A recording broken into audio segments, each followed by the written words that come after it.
What's up guys, back with another video, and today I'm going over the laws of gaining lean muscle mass. So if you're looking to gain a few pounds or get jacked, shredded, and ripped out of your mind, then listen up. First I'm going to take you through a brief personal history lesson where in my past life all I wanted to do was get bigger and leaner.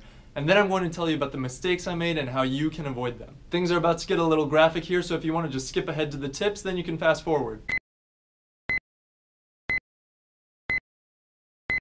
Back in 2013 I weighed just under 140 pounds.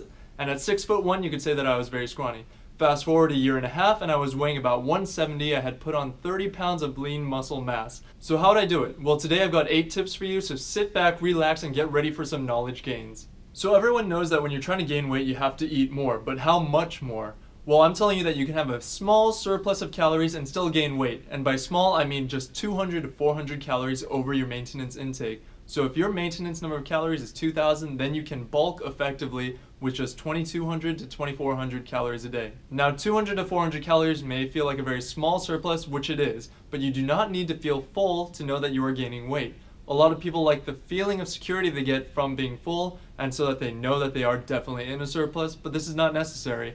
Being full usually means that you are in a much higher surplus than necessary, and the only gains you're going to be making are fat gains. Also, don't use the scale as your sole indicator of progress. If you focus too much on just that one number, then you're probably going to put yourself into a surplus because you're going to grow impatient with how slowly the number increases. Gaining 1 to 2 pounds a month is a good idea. In fact, strength is probably a much better indicator of progress than your weight itself. If you're gaining strength, you're probably putting on muscle mass. If you go to the gym and crank out 5 reps on the bench press and you come in the next week and you're able to hit 6 reps, that means your strength is going up, and so is your muscle mass. Speaking of workouts, keep your workouts consistent between both a bulking phase and a cutting phase.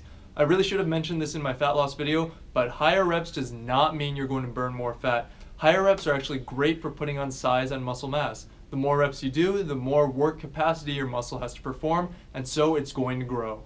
Now you do not need to be going to the gym every day or every other day. My sweet spot is going just 3 days per week. This gives my body enough stimulus to grow and want to evolve, but also enough time to rest and recover. Going to the gym too often will have a negative impact on your intensity, so your workouts will suffer, and going to the gym too few times per week is not going to give your body that stimulus it needs to grow. Now if you do track your macronutrients, I would suggest 0.8 to 1 gram of protein per pound of body weight and 1/4 gram of fat per pound of body weight as well. The rest of your calories are going to come from your carbs. Lastly, don't be discouraged when you gain fat because it's impossible to go about gaining weight without gaining a little bit of fat as well. If you do follow these tips though, you will be able to minimize the amount of fat gain while putting on as much lean muscle mass as possible. So that's the video. If you found it helpful, please hit the like button below, subscribe to stay tuned for upcoming content, and I will see you in the next one.